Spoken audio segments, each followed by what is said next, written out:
इसी पर आते हैं।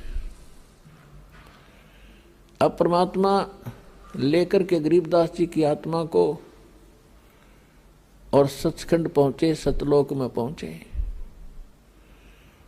सतलोक का आपको दास वर्णन कर रहा है कि वहां 3 पोर्शन है सतलोक के, सचखंड के।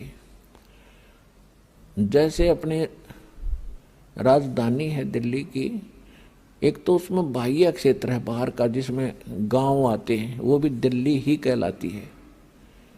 और फिर उसके बाद आता है शहर का हिस्सा जहाँ बाजार बने हुए हैं, वो सेकंड पोर्शन। उसके बाद आता है अपनी राजधानी स्थान, अपने जो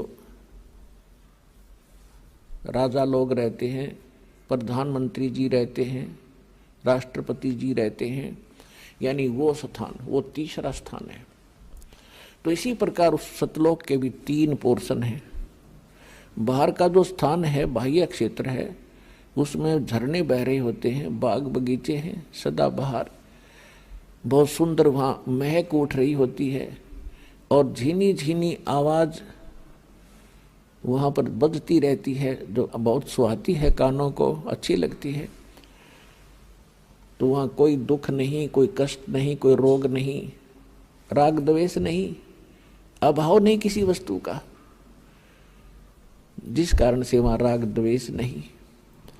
और सबको एक जैसा शरीर है, सबको एक जैसा ही वहाँ पर व्यवस्था उपलब्ध है। वहाँ कोई छोटा और बड़ा नहीं, वहाँ कोई अमीर और गरीब नहीं, वहाँ कोई शूद्र और उच्च वर्ण के नहीं, ब्राह्मण नहीं। तो वहाँ फिर राग द्वेष होता ही नहीं। और वैसे भी वो शरीर जो आपको मिलेगा वो शुक्रम कायम ऐसना विरम, वहाँ जो आपको शरीर प्राप्त होगा उसमें नाड़ी तंत्र नहीं होगा, एक तत्व से बना हुआ होगा। उसकी बनावट और उसके अंदर जो मशीनरी है वो बहुत अच्छी होती है, वो कभी नाश नहीं होती। और वहाँ जो आप खाते पीते हो वो कहीं विसर्जन करने के लिए नहीं जाना पड़ता, उस बॉडी में उतना ही कंज्यूम हो जाता है। उसमें एक ऐसा सिस्टम मालिक का अपनाया हुआ है। तो कहने का भाव ये है कि वो सुख हम यहाँ खोज रहे थे युगों से। अब जैसे नमक की बोरी में 1000 बोरी रखी हो नमक की, उसमें खांड का टेस्ट कोई ढूंढे तो वहां तो हो ही नहीं सकता। वो तो बूरा की बोरी में मिलेगा और दोनों एक जैसे कलर में एक जैसे हैं, रंग एक जैसा है, बोरी एक जैसी है। इसी प्रकार उस सतलोक की या नकल है। सतलोक में एज इट इज सृष्टि है। यहाँ तो ये अब खत्म हो गए, जैसे पेड़ प्याड़ ये तो कति कंडम हो गया काम सारा ही। इसलिए उसको सतलोक, अमरलोक, अजरलोक कहते हैं। वहाँ कोई वस्तु नष्ट नहीं होती। और यहाँ पर आप देख रहे हो ऐसी ही व्यवस्था है, ऐसे ही सृष्टि है और ऐसे ही वहाँ बाग बगीचे हैं, ऐसे ही पुरुष स्त्री हैं। और ये नकली संत सतलोक की महिमा गाते हैं, राधा स्वामी वाले या और भी कोई भी कबीर पंथी हैं, कहते हैं वहाँ प्रकाश ही प्रकाश है, चेतन ही चेतन है, और परमात्मा निराकार है। आत्मा परमात्मा में ऐसे जाकर मिल जाती है जैसे बूंद समुद्र में, बस कोई अस्तित्व नहीं रहता। तो ये कहते हैं सटदल उवा बाई बकदा, ये उवा बाई बक्के थे। इनको ना आत्म अनुभव, स्वानुभव नहीं, न इनको परमात्मा का ज्ञान समझ में आया, न इनको गुरु ठीक मिले, जिस कारण से इन्होंने ऐसे विधान सिद्धांत बनाकर हमें भ्रमित कर रखा था। तो वहाँ पर ये सृष्टि, ये स्थिति है और वहाँ जाने के बाद आपकी फिर कभी मृत्यु नहीं होती। अब एक सोचने की बात है, एक गरीब आदमी जिसके पास मुश्किल से 1-2 कमरों का मकान हो और उसको कोई कह दे चाल तुझे 500 एकड़ जमीन बना बनाई कोठी इतनी सुंदर और उसको चल वहां तुझे देता हूं, या तो उसका विश्वास नहीं होगा, और विश्वास होगा 2 मिनट लाओगा, छोड़ेगा ढूंढने, इनका पड़ा रहेगा, चल अपना हमारा ही मौज, वो पड़ा रहेगा कि जिसका कोई बरतो चाहे ना बरतो। तो ऐसा ही है जो दास आपको बता रहा है, या तो आपका विश्वास नहीं होगा लेकिन विश्वास दास करा के छोड़ देगा।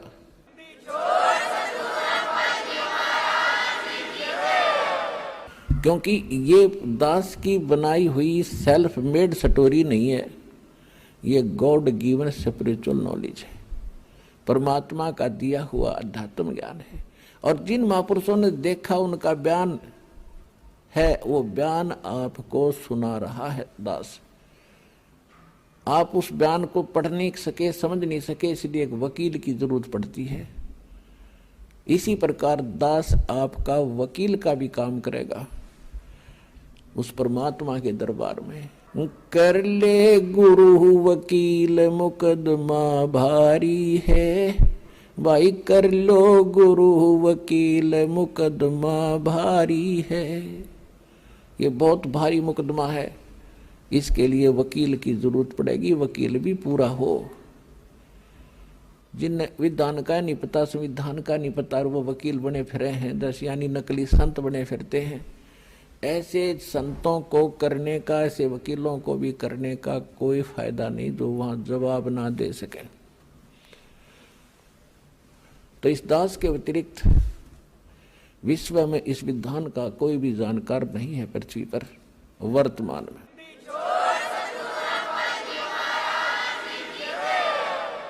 परमात्मा गरीबदास जी को लेकर गए जिंदा महात्मा के रूप में, और गरीबदास जी देखकर उस लोक को होए हैरान रह गए। अजब नगर में ले गए हमको सतगुरु आने, जल के बिंब अगाध गति हम सूते चादर ताने। अजब नगर में ले गए भगवान, मुझे खुद आकर के ये प्रमाण दे रहे हैं गरीबदास जी, अपना एफिडेविट बता रहे हैं वाणी में। तो वहां जाकर क्या देखा कि परमात्मा बैठे हैं सिंहासन के ऊपर, ऊपर सफेद छत्र और सिर पे मुकुट है, जैसे राजा विराजमान होते हैं। और उन परमात्मा के चेहरे को में इतनी रौनक है, इतनी समाइल है कि देखते ही आत्मा खुश हो जाती है। और जो ही गरीबदास जी ने देखा कि ओहो ये बैठे हो भगवान, तो भाई हो न देखते ही रह गया उनके चेहरे की तरफ। उधर से एक परमात्मा अपने दूसरे रूप में, जिंदा महात्मा के रूप में जो नीचे गए थे, वही जाकर के एक चमर उठाते हैं। चमर जैसे आप देखते हो यहाँ ग्रंथ साहिब पर करते हैं, पीछे ये घोड़ी के से बाल से आ रहे सफेद सफेद, ऐसा चंवर करते हैं। और उठाकर चंवर करने लगे जो सिंहासन पर बैठे भगवान के ऊपर। अब गरीबदास जी देख रहे हैं कि ये बाबा जी जिंदा महात्मा यहाँ का, इनका कोई शिष्य है, यहाँ का नौकर है, सेवक है, जो भगवान पर चंवर कर रहा है। और परमात्मा ये है जो सिंहासन पर बैठे।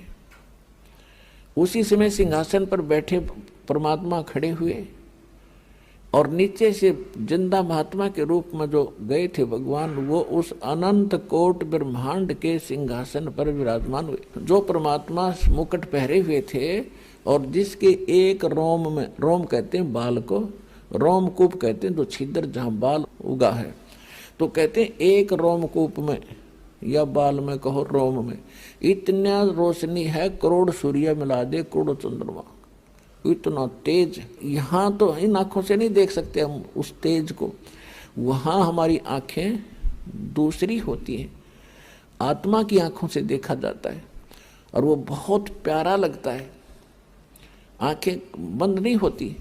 तो गरीबदास जी देख रहे हैं, तो असमंजस में पड़ गए, भी भगवान कौन सा इनमें। बाबा जी तो इस पर बैठ के कुर्सी पे, और भगवान खड़े हो गए चंवर करें जिंदा के रूप पर। थोड़ी सी देर में वो तेजो में शरीर, वो जिंदा महात्मा वाले शरीर में समा गया और एकदम उनका नूरी शरीर हो गया, तेजो में शरीर।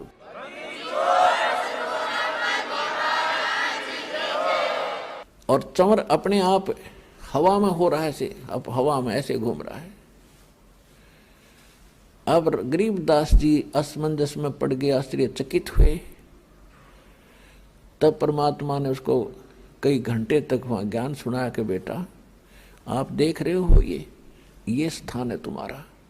आप यहाँ रहा करते थे, चींटी तले का हाथी तक, गधे कुत्ते सुअर बने फिर रहे हो। वहाँ राजा बनकर, इंद्र बनकर, स्वर्ग में देवता बनकर आप फूले नहीं समाते हो। वो तो नरक है, वो तो कीड़ा की कुंड का आग्रह ना, वो स्थान है वो 21 ब्रह्मांड इस लोक की तुलना में। वो तो गरीबदास देख ही रहे थे कि सचमुच भगवान है। अब कहते हैं गरीबदास जी को मालिक ने बताया कि मैं भाई चारों युग में जाता हूँ। जो उन्होंने उनको कथा सुनाई सारी, वो ज्यों की तो गरीबदास जी ने आकर नीचे बोली और वह नो की नो लिखवा दी गई। तो कहा कि मैं काशी में धानक रूप में रहा करता था, वहाँ दिखा करता, लोगों को कपड़ा बुनता, और मैं एक एक दिन बेटा हजार हजार जगह प्रगट होकर और अब तेरे भाई बहनों को ज्ञान सुनाया करता। लेकिन वो तो इतने अंधे हो लिए, इस काल की भांग पिए पड़े हैं भाई, उनकी आंखें नहीं खुलती। मैं रोवत हूँ सृष्टि को, सृष्टि रोवे मोहे, गरीबदास इस वियोग को हो समझ न सकता कोई। गरीबदास जी को भगवान समझा रहे हैं कि गरीबदास वो सभी मुझे खोद रहे हैं। हे सुखदाई परमात्मा, हे संकट मोचन, हे मंगल करने वाले परमात्मा, आप कहाँ हो, हमें सुख दो। और मैं जब जाके कहता हूँ कि मैं परमात्मा हूँ तो ये मेरी मानते नहीं, मेरा ज्ञान नहीं सुनते। हमरा ज्ञान किने ना सुनिया, ये पर भी लेन जात है दुनिया। पर भी नहाने जाते हैं कुंभ के मेला पे और उड़ा कत्लेआम हो जाता है, एक्सीडेंट दुर्घटना में मर जाते हैं और कोरा पाप कमाते हैं, वहां कोई लाभ नहीं। उन बच्चों को काल ने इनको इतना भ्रमित कर दिया। तो गरीबदास जी कहने लगे परमात्मा अब मुझे यही रख लो। परमेश्वर ने कहा बेटा ऐसे नहीं रखा जाता। जैसा आपको पहले बताया था दास ने कि काल भगवान का और परमात्मा का एक एग्रीमेंट हुआ था। तो उसने ये कहा था कि भगवान आप अपना ज्ञान सुना के अपना बनाकर जो हृदय से आपको चाहे, आपके ज्ञान को माने और आप में हृदय से आपको चाहेगा तो वो आपका, बाकी मेरे। जबरदस्ती ना करना, बलपूर्वक ना ले जाना। परमात्मा ने कह दिया था कि ठीक है मैं बलपूर्वक नहीं लेके जाऊंगा और अपना ज्ञान सुनाऊंगा। और दूसरी बात यह है कि जब आप यहाँ से गए भक्ति धन से परिपूर्ण थे, उतने ही भक्ति कमाई करके यहाँ आ सकते हो, वैसे नहीं आ सकते। अब तो मैं लाया हूँ आपको, लेकिन आप यहाँ रह नहीं सकते।